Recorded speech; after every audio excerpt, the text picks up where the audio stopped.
Whenever we finish a project, we do a lot of soul searching. A lot of reference got kicked around. The Seven Samurai, the Magnificent Seven. We talked very early on about showing off a more human approach to Spartans. I mean, we definitely focused on trying to go back to sort of the core of what made Halo CE, the Combat Evolved, the sort of phenomenon that it is. I remember my first time playing Halo, and I was in that first level, and after winding through these technical corridors, fighting aliens, and then I step out into this world, and it just opens up in front of me, and it's beautiful and alien and huge. That was a sort of seminal moment for me, and I think that's part of what we want to capture in Reach.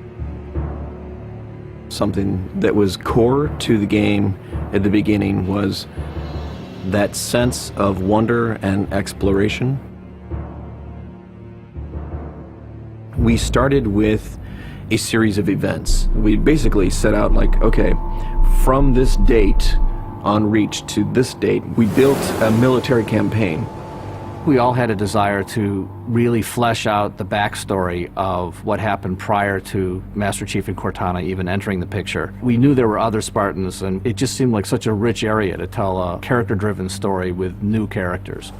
We wanted this team to feel like a Delta Force type team that are usually a smaller number. Why are we not seeing explosives residue? This particular team, Noble Team, they've survived by staying together.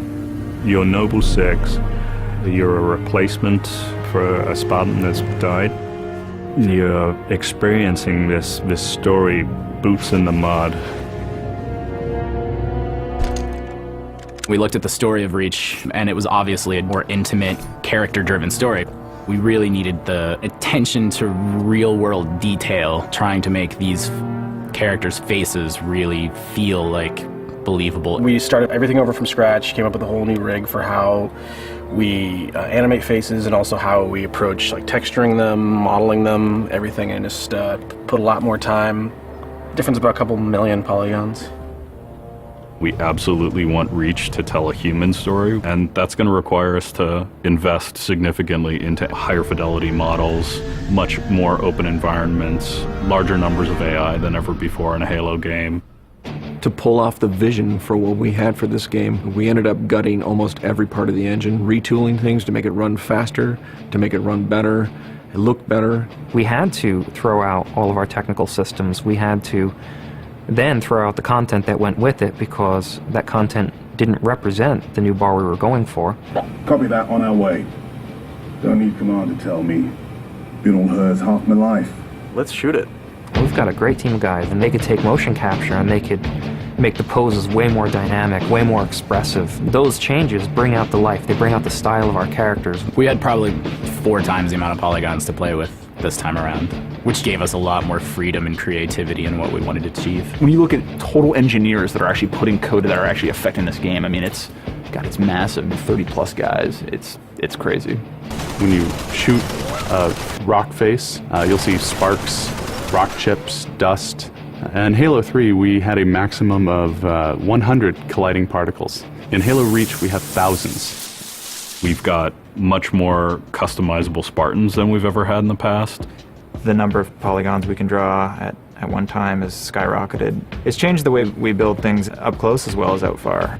This is where Noble Team arrives, and then you're going to work your way down, all the way down these terraces. Big open environments, epic skyboxes. These are things that are quintessential to Halo. Like, we're building a planet that exists 500 years from now. We want to build spaces that you want to explore.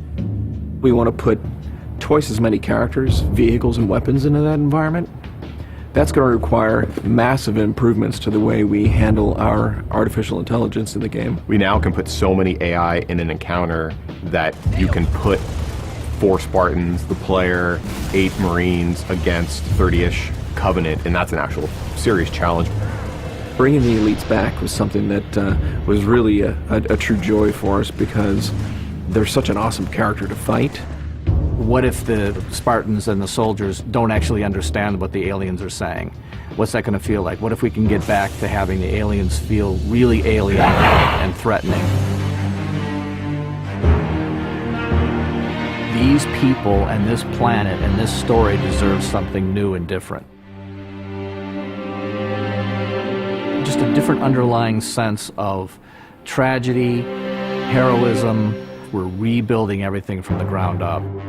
You have to walk this very fine balance. We want to add new things, but we don't want to rough up anybody's baby. I mean, that's the whole thing about the crazy sausage that is Bungie's Halo Reach ODST universe, is that we've sort of developed this gameplay that every person sort of has the different things about it that they like, and I still think that we still struggle to figure out exactly what, you know, like what can we add or remove without pissing off certain people in the population. We looked at the Halo 3 assault rifle, and it really does feel kind of dated. It fit the tech then, but now we have all of these new polygons to play with. We went to a lot of trouble to sort of ground the weapons and the vehicles more in this sort of more real, more gritty world. We refined a lot of the weapons to push them into their particular role, and that role is defined a lot by range and the range of combat that you're going to play. For instance, the DMR, which is a sort of medium to long range suppression marksman rifle. It's going to be a sandbox game. It's not going to be a carefully scripted game where every movement of the AI is controlled by a mission designer. It's much broader than that. It allows the player to deal with encounters in their own specific way. There's definitely going to be offhand grenade throwing. There's definitely going to be vehicles. There's definitely going to be a large number of weapons that are incredibly powerful, incredibly accurate, that allow the player to feel like a badass. Now, if you melee him in the back of the head, like you really mean it, you're holding down on the button, you will launch into this more elaborate animation sequence. It's going to be a very different campaign experience for people overall. We're doing stuff in the campaign that people absolutely won't expect from a Halo game. Bigger battles. Brand new cast of characters. An incredibly ambitious game.